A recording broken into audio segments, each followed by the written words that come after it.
Dans le petit village d'Essey-Romans, la dernière conserverie artisanale de montagne écrit une nouvelle page de son histoire.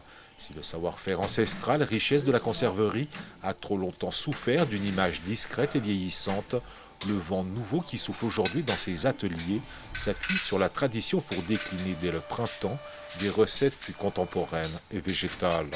Une nécessité pour assurer à la conserverie un développement réfléchi et revendiqué au cœur du Haut-Chablais. C'est aussi les bocaux de nos grands-mères, hein, qu'on a tous connus.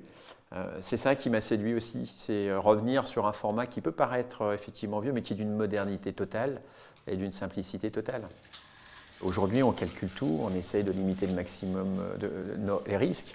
Et effectivement, je pense que le réflexe des personnes n'est pas forcément de reprendre une belle endormie dans les alpages. Et je pense que la vraie modernité, elle est dans la simplicité aujourd'hui, et dans ses racines, et dans cette authenticité. Et de reprendre le trait d'union sur une histoire et de pouvoir la poursuivre, c'est vraiment cette authenticité-là qui m'a séduit tout de suite sur les délices alpages. Terrines et rillettes, veloutés de légumes et plats cuisinés, toutes les recettes sont préparées dans le respect de la tradition, sans conservateurs et avec des produits issus de filières locales. Dans les cuisines de l'atelier, les employés moulent les rillettes à la cuillère et remplissent les potées sans doseur automatique. En 2019, 350 000 bocaux ont été préparés et stérilisés dans les ateliers de la conserverie.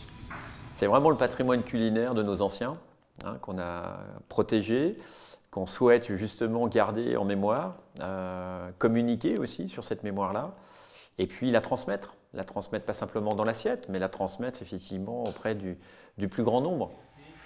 Récemment, la conserverie a reçu le prix national des initiatives remarquables. Fort de cette récompense, le chef étoilé du Moulin de l'Héré, Frédéric Molina, est venu parrainer la petite entreprise.